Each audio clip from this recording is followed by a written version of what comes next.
Bonjour et bienvenue sur la chaîne Et si on parlait psychologie? Aujourd'hui, on va parler de comment dire non, comment se positionner. Et pour en revenir à la vidéo précédente, et oui, le respect de soi. Cette vidéo a été à la demande de Vanessa. Donc on y va. Alors, bien sûr, on va introduire déjà la problématique de comment dire non. La difficulté, elle est souvent liée à un enjeu donc émotionnel et puis à des dynamiques dites sociales parce que on ne sait pas si émotionnellement nous allons gérer le fait de dire un non sans culpabilité et les dynamiques sociales seront plus de l'ordre de la vision des autres. Qu'est-ce que les autres vont penser de moi si je me positionne? Est-ce que je ne vais pas être rejetée, critiquée? Et donc, finalement, la question, c'est comment établir nos limites saines, hein. Je l'ai abordé sur la précédente vidéo. Donc, et pourquoi c'est aussi difficile de dire non finalement alors que c'est un mot simple? Eh bien, il y a un enjeu, la peur du rejet. Et oui, on a la crainte d'être mal perçu et le risque d'être abandonné de nos pairs, donc amis, famille, collègues. C'est une émotion, une perception personnelle. Ça ne veut pas dire que dire non euh, va régler ce mécanisme et nous isoler. On a parfois cette volonté également de plaire, parce qu'en acceptant des demandes, même si celles-ci ne nous conviennent pas, eh bien, par crainte de décevoir l'entourage, les amis, les collègues, ou de contrarier ou de déranger, eh bien, on a la sensation d'être dévalorisé. On a quand même la pression sociale, parce que s'affirmer peut être perçu comme un acte finalement de désaccord, de rébellion. Encore une fois, on a ce risque d'isolement dans notre esprit qui va nous forcer à dire toujours oui, à faire des heures supplémentaires par exemple, à dire oui à chacun et à chacune, même si on est épuisé, même si on a autre chose à faire.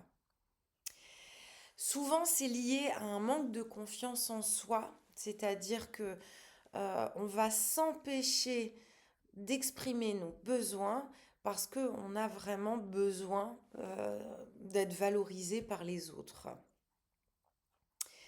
Alors, il y a des biais cognitifs, on en a déjà évoqué, ça veut dire que votre cerveau réfléchit tout seul et il faut donc le travailler, le comprendre pour se dire, mais en fait, nous sommes nombreux à être dans cette situation, je ne suis pas seule. Il existe donc le biais de confirmation, le biais d'ancrage et le biais de disponibilité. Donc finalement, on a le biais de conformité. C'est le désir d'acceptation sociale. Et oui, parce que on évolue en tant qu'être humain avec nos groupes de pairs à travers l'école, les codes sociaux, ce qui est normal. On va adapter son propre comportement en fonction de la société dans laquelle on évolue. Et donc, on va peut-être prioriser les attentes des autres au lieu de prioriser nos propres désirs et besoins, parce qu'on est incapable de dire non. Donc le biais de culpabilité, on va avoir cette peur de blesser les autres, de leur faire mal, de les décevoir. Et c'est vrai qu'on va encore une fois oublier nos désirs et nos valeurs personnelles.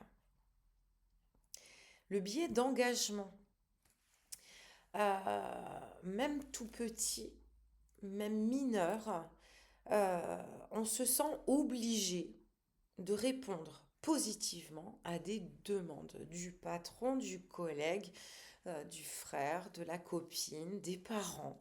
Et ça va entraîner finalement une vraie spirale de l'engagement parce qu'après, il est difficile d'amener le non puisque les personnes ont l'habitude d'entendre toujours oui. On peut toujours compter sur vous. Et en fait, ça va amener beaucoup de stress et finalement d'insatisfaction personnelle. Donc les conséquences sur une vraie difficulté de dire non, chose qu'il faut donc apprendre à faire, c'est l'augmentation du stress. Si on ne sait pas dire non, l'augmentation du stress va être finalement en surcharge émotionnelle avec cette pression constante. On va risquer même d'être désagréable. L'épuisement émotionnel, et oui, à force d'être sollicité, on va avoir cette sensation d'épuisement émotionnel et finalement ça devient donc des obligations et on peut avoir une vraie fatigue mentale. Alors attention, c'est dangereux pour notre équilibre. Un vrai déséquilibre aussi au niveau des relations parce que quand on accepte toutes les demandes, eh bien, on a un vrai déséquilibre entre ce que l'on donne et ce que l'on va recevoir. Parce que très souvent, les personnes qui ne savent pas dire non vont avoir tendance à ne jamais demander. Et c'est vrai que l'entourage de sa perception, il n'y a aucun vice là-dedans, ne va pas vous demander est-ce que tu as besoin de quelque chose, est-ce que ça te convient cette situation.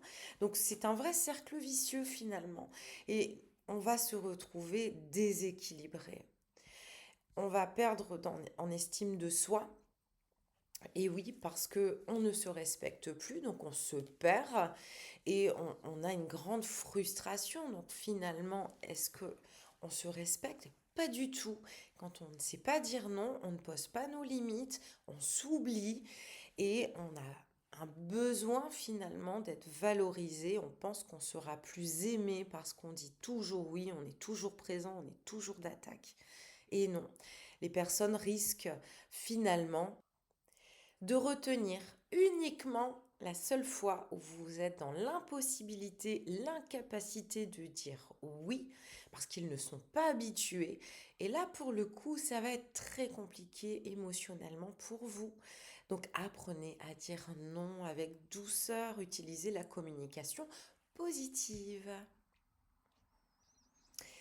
Alors, qui en parle le mieux pour les perspectives finalement de dire non?